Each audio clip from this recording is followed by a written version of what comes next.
We start with a fundamental question that reporters have now been asking for weeks. How many people have so far signed up for this law? Well, I don't have the numbers yet. What we know is that, as you indicated, the interest way exceeded expectations.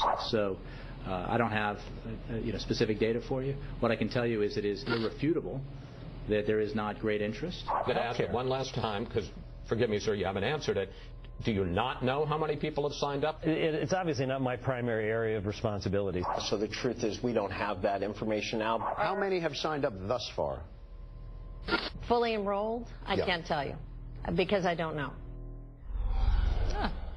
Mark Thiessen, American Enterprise Institute fellow and former presidential speechwriter who served under President George W. Bush's tenure. Mark, good to see you tonight. And I know you've been doing some investigating on this for weeks now. Sure.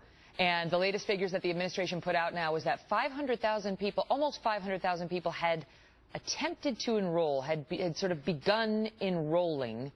What does that tell us? That tells us nothing, because in order to find out what the plans are and the options are, you have to register on the website. And so all that tells us, I mean, there's one Washington Post reporter who said she was responsible for 12 of those.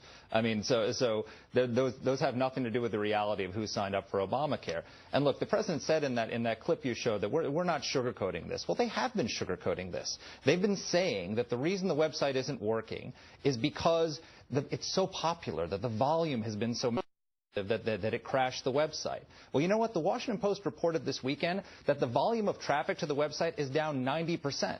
Well, if the volume's down 90%, why doesn't it work?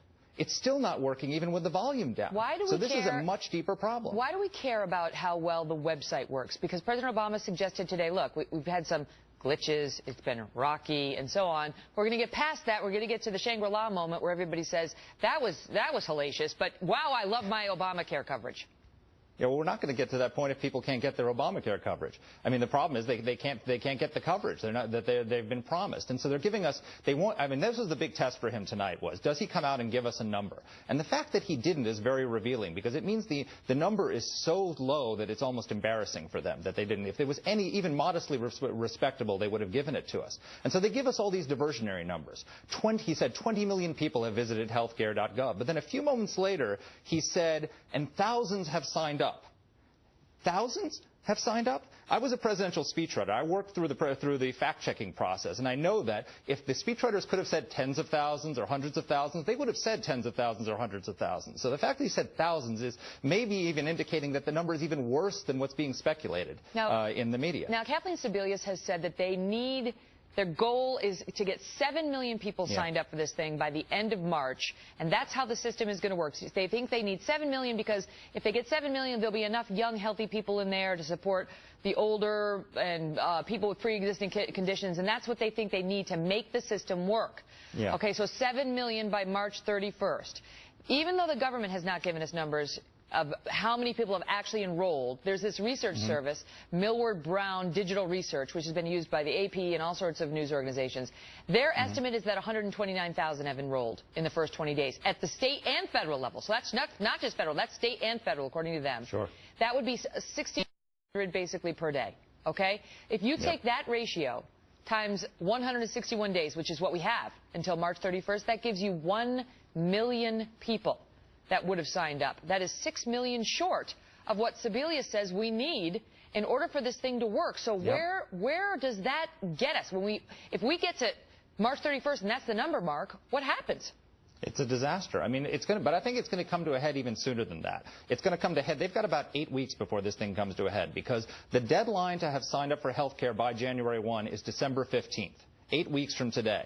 If you are not signed up by December 15th, you get hit by the Obamacare penalties. And initially, you get to refund them if you sign up later, but that's 8 weeks away.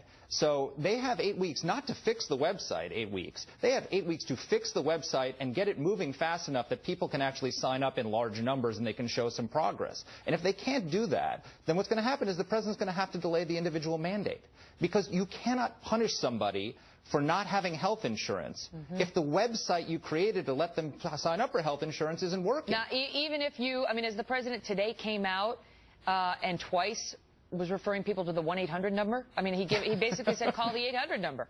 It's fascinating, you know. Can you imagine if Amazon.com said, well, you know what, our website isn't working today, and it's probably not going to be working for a few weeks or maybe even a month or so, so why don't you call our 800 number and sign up? They'd be out of business. I mean, this is, you know, he's cornering the insurance market for people who still use bag phones. This is taking us back to the 1980s. Well, and the whole goal is to get young people signed up. I mean, it's hard enough to get young people to go online and do a lengthy, you know, application process. Right now, they want to sign up via text. They don't even make phone calls to their parents. You know, I mean, it's just, I mean, that's the reality of young people today. But also, if you call that number, and numerous journalists have called that number today, they can't even sign you up on the number. They can just take down some information. Voluminous paperwork. So even it's not like calling, you know, Amazon.com or some 800 number and buying something. It's a long, drawn-out process, and it's complicated, and they still can't sign you up for it. They say so the call centers are as bad as the website. If you call the number, you can get services in 150 languages. Maybe they should have taken some of those people who speak all those languages and actually focused them on fixing the website instead of offering the Obamacare in Swahili. Mark,